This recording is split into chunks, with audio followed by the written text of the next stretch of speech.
You know, when you really boil it down, the core of all sports comes down to a few basic things: running, jumping, and throwing. These are the movements that define what a human body can do. And today, we're going to trace the incredible story of athletics, all the way from the dusty tracks of ancient Greece to the mind-blowing feats of today's athletes. Okay, let's get into it. But first, before we dive deep, I've got a question for you. Think about all the sports you know. Soccer, basketball, you name it. Which one do you think has been around the longest as an organized competition? Just take a second, make a guess, we'll see if you're right. So, did you guess athletics? If you did, you absolutely nailed it. Its history isn't just long. It's basically the history of competition itself. So yeah, we're about to take a journey thousands of years back in time to see where this whole thing kicked off. Our story really begins way back in 776 BC, the first ancient Olympic Games in Greece. And get this, the only event was a single foot race. That was it. Now, fast forward a few centuries to medieval times, and you've got soldiers testing their strength by, well, tossing around cannonballs for fun. And then much more recently, in 1908, the marathon gets its very specific, kind of weird distance. And believe me, we'll get to that story in a bit.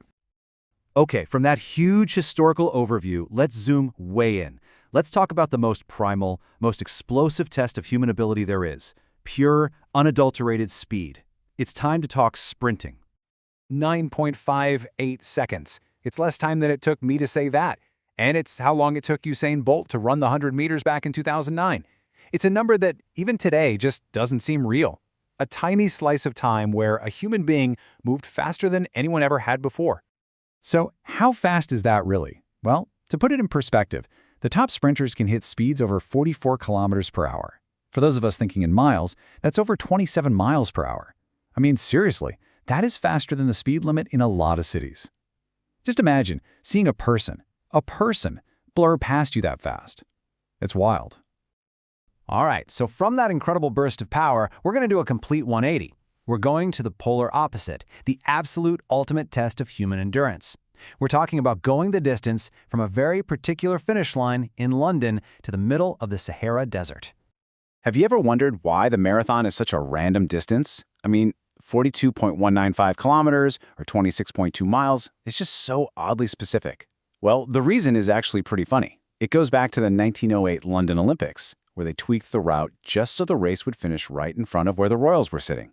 And that little change, made for a better view, has stuck ever since. So okay, imagine you've just run 26.2 miles. Your body is screaming at you, you feel like you can't possibly take another step. But what if that's not the end? What if, for some people, that's just getting started? Yeah, welcome to the absolutely bonkers world of extreme endurance. Take the Marathon des Sables, the Marathon of the Sands. This isn't just one race. It's a multi-day event where you have to run over 250 kilometers. That's a staggering 155 miles across the Sahara Desert. And you have to carry all your own supplies. It's not just a race against others, it's a battle for survival. Okay, let's step off the track now and head over to the field. This is where it's not just about speed or endurance.